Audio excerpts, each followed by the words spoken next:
എന്റെ വയറ്റിലുണ്ടായിരുന്ന ആദ്യത്തെ കുഞ്ഞിനെ നിങ്ങൾ നശിപ്പിച്ചു. കൊച്ചു കുഞ്ഞുങ്ങൾ പന്ത് കളിക്കുമ്പോ തള്ളിയിട്ട് കാൽമുട്ട് പൊട്ടിച്ചവനോട് എല്ലാം മറന്ന് മുറിഞ്ഞ കാലുമായി വീണ്ടും കളിക്കാൻ പോകുന്നത് പോലെ ഞാൻ നിങ്ങളുടെ മുമ്പിൽ വന്നതല്ലേ? എന്നിട്ടും എന്നോട് എന്തിനായിരുന്നു ഈ ചതി? എന്റെ കുഞ്ഞിനെ നശിപ്പിക്കുമ്പോ നിങ്ങൾക്ക് എന്ത് നേട്ടമാ കിട്ടുന്നത്?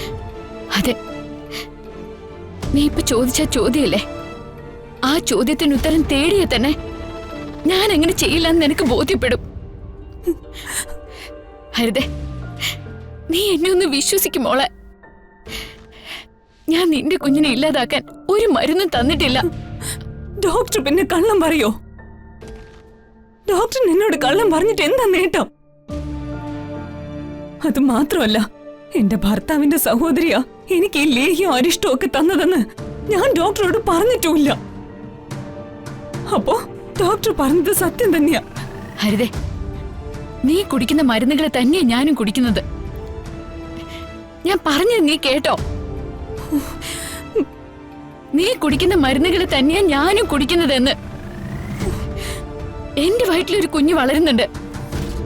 എന്താ ഇതിന് നിനക്കൊന്നും പറയാനില്ലേ? ഈ മരുന്ന് തന്നെയാ നിങ്ങൾ കുടിക്കുന്നതെന്ന് എന്താ എത്ര ഉറപ്പ്? ഹരിതേ, ചെയ്യാത്ത തെറ്റിന് ഒരാളെ നമുക്ക് സംശയിക്കാം. പക്ഷെ അതിന്റെ സത്യാവസ്ഥ തിരക്കണം. എന്നിട്ട് സംശയം സത്യമായിരുന്നില്ല എന്ന് ബോധ്യപ്പെട്ടാൽ അത് തിരുത്താനുള്ള മനസ്സും വേണം. അല്ലാതെ എന്ത് പറഞ്ഞാലും പ്രതികരിക്കില്ല എന്നുള്ള ഉറപ്പിൽ വീണ്ടും വീണ്ടും കുറ്റപ്പെടുത്തരുത്. എനിക്ക് കുറച്ച് സ്വസ്ഥത വേണം. ഒന്ന് പോയി തരുമോ? എന്റെ കുഞ്ഞിനെ കൊല്ലം നോക്കിയവരുടെ ഫിലോസഫി കേട്ട് നിൽക്കാൻ എനിക്ക് ആർപ്പ് തോന്നുവാ. നിന്റെ കൊച്ച്, നിന്റെ വയറ്റിൽ കിടക്കുന്നത് നിന്റെ കൊച്ചാവണമെങ്കിൽ നീ വീട്ടിൽ നിന്ന് വരുമ്പോഴേ കൊണ്ടുവരണായിരുന്നു. ആ കുഞ്ഞ് പറക്കുമ്പോ അതിന് അമ്മ മാത്രമല്ല, സ്വന്തം അച്ഛനും അച്ഛൻ പെങ്ങളും അപ്പച്ചും ഒക്കെ ഉണ്ടാവും. അച്ഛന്റെ കരുതലും അമ്മയുടെ വാത്സല്യവും പകർന്നു കൊടുക്കുന്നവളാണ് അപ്പച്ചി. കുഞ്ഞിന്റെ പകുതി അവകാശം അപ്പച്ചിക്കാ. നിനക്കത് അറിയില്ല. അത് അറിയിച്ചു തരാൻ പറ്റിയൊരു അപ്പച്ചിയല്ല നിന്റെ വീട്ടിൽ ഭൂമി കുലുക്കി നടക്കുന്ന ആ താടക. നിന്നോളം വിദ്യാഭ്യാസം ഒന്നും എനിക്കില്ലെങ്കിലും മരുമക്കത്തായൊക്കെ ഞാനും പഠിച്ചിട്ടുണ്ട്. രാജാവിന്റെ മകനല്ല രാജ്യാധികാരം, അപ്പച്ചിയുടെ മോനാ.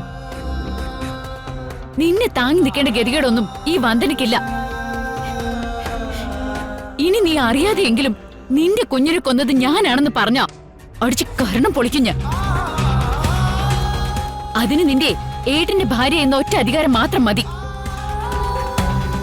എന്താ എന്താ ഇവിടെ നിങ്ങൾക്ക് ഇത്രയായിട്ടും മതിയായില്ലേ? ഒരു ചൊല്ലുണ്ടല്ലോ, എന്താ ആ അരിയും തിന്ന് ആശാരിച്ചും കടിച്ചിട്ട് പട്ടിക്കാ മുറുമുറുപ്പെന്ന്. മാറാ പട്ടി.